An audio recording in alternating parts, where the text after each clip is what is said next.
Hello, everyone. I have bad news for you. You probably came here today expecting to get recommendations on what you should study, what skills you will need, or what career will be safe in this future that is shaped by AI. Well, I'm not going to do that. The truth is, no one knows. Not your parents, not your teachers, not business people, and not even experts. I spent the past 5 years doing a doctorate on how artificial intelligence is changing work and organizations. And at the same time, I worked for ADEM, the Luxembourgish Employment Agency, where I analyzed data on jobs and skills. So I would probably be called an expert on the future of work. And I can honestly not tell you how this future will look like. But one thing I do believe in very strongly is that it's always a good idea to follow your intuition. When I was your age, I had absolutely no idea what I wanted to do. I was quite good at math. I liked IT, but I couldn't imagine myself studying either of those. Math felt very theoretical to me. I couldn't really see what kind of jobs you could actually do with it. And IT wasn't very sexy yet at the time. This was about 20 years ago. I had this image in my head that people in IT would end up working alone in the basement of a company, not talking to anyone, which is obviously not true. So when I applied to university, I sent out 3 different applications to 3 different bachelor programs that I found interesting. And then I ended up following my intuition and I decided on studying civil engineering. This surprised people around me because construction is such a male-dominated field and I wasn't the typical type for it. People asked me, "Are you sure about this?" I was not, but I liked the idea of doing something concrete, where you can actually see the work you do grow into buildings, roads, and bridges. And so I went ahead and studied civil engineering. And I never regretted that choice. I still love watching buildings grow. But after some years, I also realized that I didn't really see myself working in the field. I found it a bit too traditional, sometimes too informal, and to be honest, this is Luxembourg, and I didn't really enjoy being outside in cold weather or rain. So I decided after my bachelor to change to a different program. A different school, a different country even. My classmates asked me, "Are you sure about this? Your grades are very good. You could do well as a civil engineer." I was not sure, but I felt that I wanted to expand my horizon and see something else. And so I took a gap year to travel and work, and then went on to do a master in management. These years were probably the ones I discovered most about myself and what I was capable of. But after my master, I still wasn't really sure what I wanted to do. And so I did what many young, ambitious graduates do after they finish university. I went into management consulting at the Big Four. My friends and family asked me, "Are you sure about this?" We hear everyone there works like a crazy person and ends up in burnout. I was not sure, but I wanted to work hard and prove myself. And these years in consulting were the best learning experience I could have hoped for at the beginning of my career. There's no better way to learn quickly how companies are functioning and how people work together to achieve something.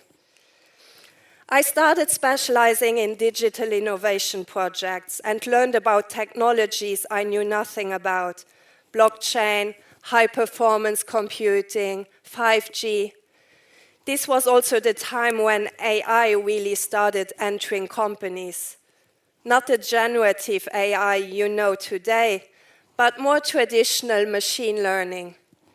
And I was very curious how AI would change human work. And so I decided to start a doctorate to study this topic. My colleagues thought I was absolutely crazy to do a PhD while working full-time at a Big Four. And they asked me, "Are you really sure?" I was not sure whether I would be able to handle this, but I knew that I wanted to learn more about this technology and the impacts it had. And so I started my PhD. And I realized that it was indeed quite impossible to do this while working 60 hours a week as a consultant. I therefore decided to change to a job with more reasonable hours in the Luxembourgish government. No, I'm joking, of course. I wanted to work in the public sector, to have a job with an impact and to contribute to improving a public service.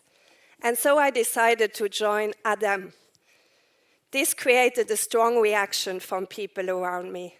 They said, "But you're doing so well in consulting and you can have such a fast career there. Are you sure you really want to throw all that away and go work in the public sector like every Luxembourgish person?" I was not sure if this was a good move for my career, but I felt passionate about the impact I could have in this job. And it ended up being absolutely the right decision because I enjoyed the work so much. After some years at ADEM, they offered me the opportunity to lead their data and statistics department. My first reaction was that I was not the right person for this job because I had almost zero experience in statistics or data science.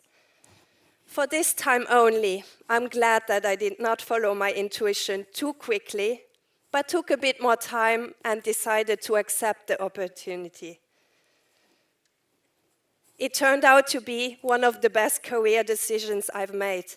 I learned completely new skills, was able to work on concrete AI projects, and actually integrate my own values into how these technologies were designed and implemented.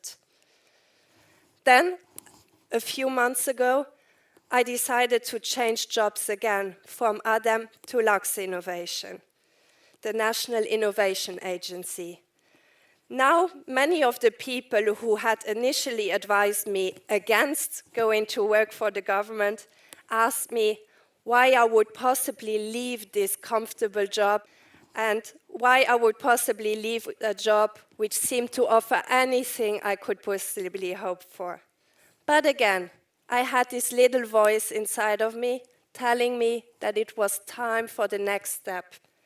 And I've learned from the past that I can trust that voice. So what does my story tell you? I said earlier that I had bad news for you, because I wouldn't be able to tell you what career or studies you should follow. But that's good news, actually. Great news, even. Because what it means is that you can figure it out by just being you. I actually have 3 actions I'd like you to take away from my story. First, trust your instinct. If you really want to do something, if you have that little voice inside of you pulling you towards it, then follow that voice. And don't listen too much to what other people say about what you should do, because no one knows how the world will change and what work will look like in 20 years. And what skills will matter most. I'm definitely glad I did not follow much of the professional advice I got over the years, even from people who I respect a lot. And I've come to believe that you will rarely regret doing something you feel excited about, even if it doesn't work out so well. But you will probably regret doing something just because it was expected from you.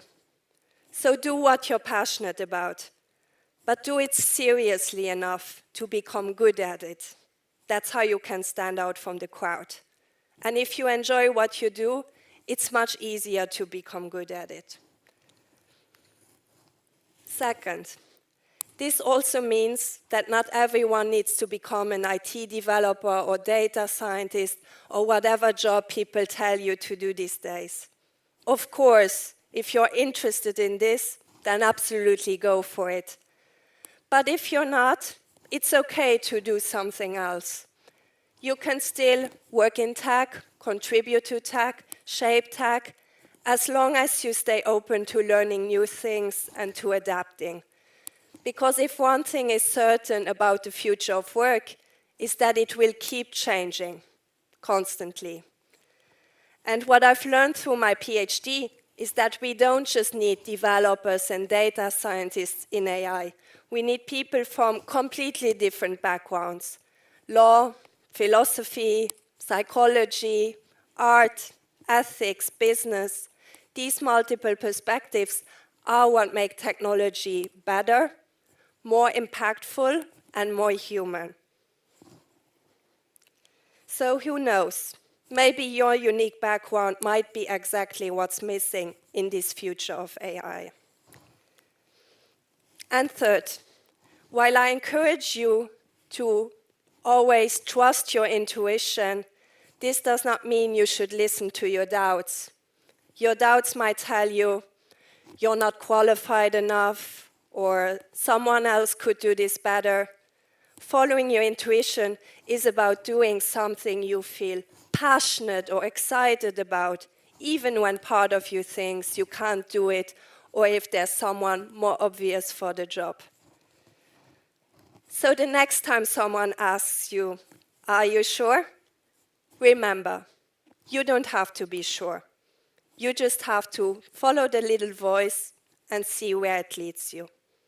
Thank you very much.